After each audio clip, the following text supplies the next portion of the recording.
Hi, I'm Maria. I'm a successful real estate agent, and I've always been good at seeing value, not just in houses, but in relationships too. My husband, Tom, and I were lucky to inherit a beautiful vacation home by the lake. It was quiet, peaceful, and the perfect escape from busy city life and, to be honest, from my in-laws. Tom's parents never really warmed up to me. They came from a more traditional background and often made small, passive-aggressive comments about my career and my modest upbringing. A real estate agent, always trying to sell something, they'd joke, but I knew there was more to their words. This house wasn't just a building for us, it was our haven, where we shared laughter during family get-togethers and found peace on our own. But as Tom's parents got older, they started asking us to sign the house over to them. We need to make sure it stays in the family for future generations, they said one night at dinner. The room felt tense, and I could sense the pressure in the air. But it is staying in the family. Tom and I are your family, aren't we? I asked, trying to stay calm even though I was getting frustrated. Yes, Maria, but you know what we mean. It's about securing the family legacy, Tom's father replied, his tone leaving no room for debate. The tension was almost too much to bear. Tom, bless him, was torn. He wanted to make his parents happy, but he hated how it was affecting our marriage. We spent many nights talking about what to do, stress etched on both our faces. Why do they have to make everything about business? I asked him during one of those late-night talks. Tom sighed deeply, a sound that said more than words ever could. It's how they've always been, Maria. It's not just about the house, it's about control, he finally said, sadness in his eyes that matched my own.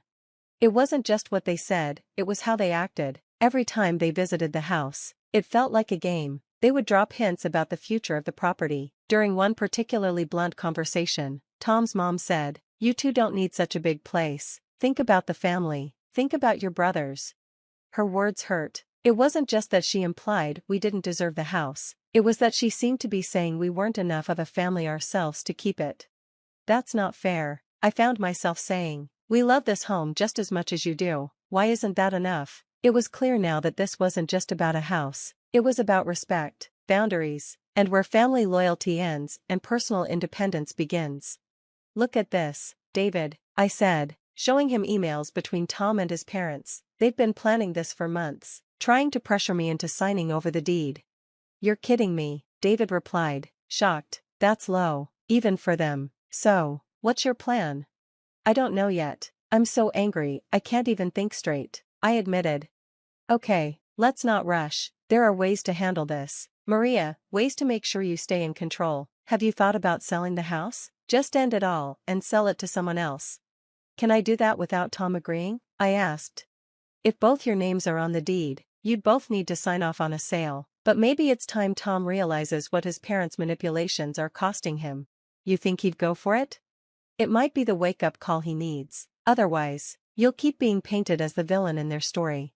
That evening, back at home, I couldn't shake the cold feeling of betrayal. It felt like it was seeping into our home, our supposed safe place. When Tom came home, I confronted him. You and your parents have been planning behind my back. How could you, Tom? It's not like that, Maria, he replied. They're just worried about the future, about stability. Stability or control? This is our home, Tom, our future. Why am I only hearing about this now? I was going to talk to you, I swear. They just have a way of pushing until I give in. And what if I don't give in, Tom? What then? Your parents gave me an ultimatum today. Sign over the house by the end of the month or face the consequences. What consequences? Tom asked, startled. I don't know, they didn't say, I replied. They didn't what, Tom? Are they threatening to cut us off? To come between us? I don't know, Maria, I just know they're serious.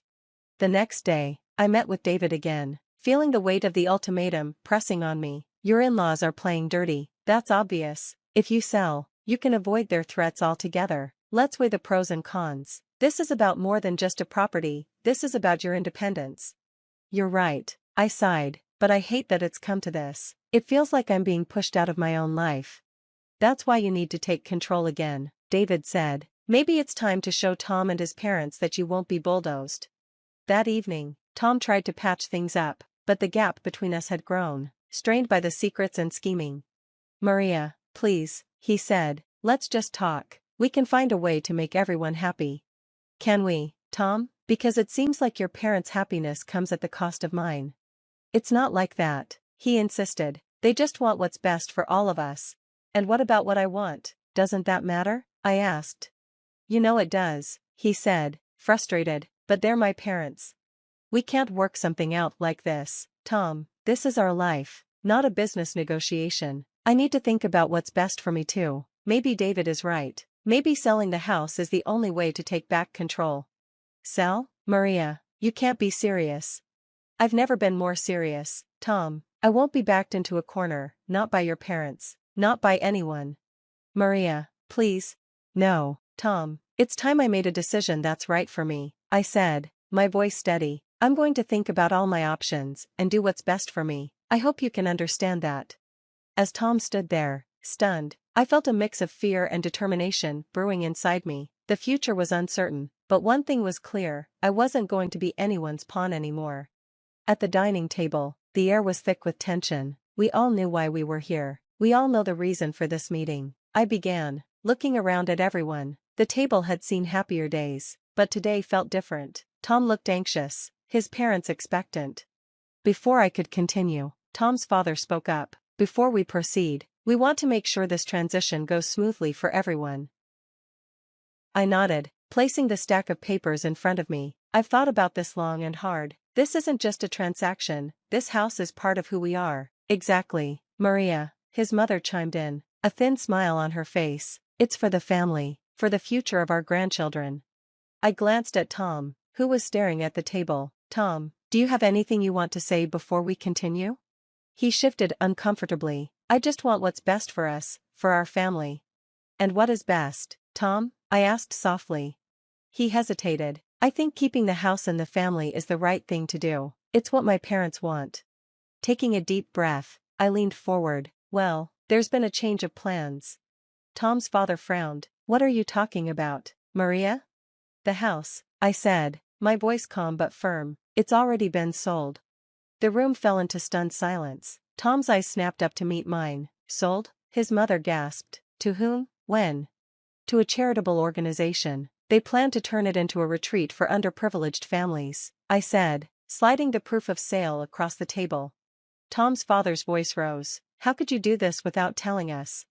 I had my reasons, I replied firmly. This house was as much mine as it was Tom's. I couldn't let it be used as a tool for manipulation any longer. We never, his mother began, her face flushed. Please, I cut her off. I've seen the emails, the plans, I felt the pressure. This was the only way I knew to protect what was ours, what was mine. Tom looked torn, his voice pained. Maria, why didn't you talk to me about this? I wanted to, but every time we spoke, it felt like your parents' wishes came first. Just then, the doorbell rang. I stood to answer it, letting in Miss Johnson, the representative from the charity. She entered with a calm presence. Good afternoon. I'm here to discuss the future of the property, she said, extending her hand to Tom's parents. Tom murmured, still in shock. We had no idea it would come to this. Miss Johnson smiled warmly. We plan to honor the spirit of this home. Families in need will find peace here, just as you did. I hope you can see the good in that. Tom's mother looked between me and Miss Johnson, her sharp demeanor softening slightly. And our son, our family.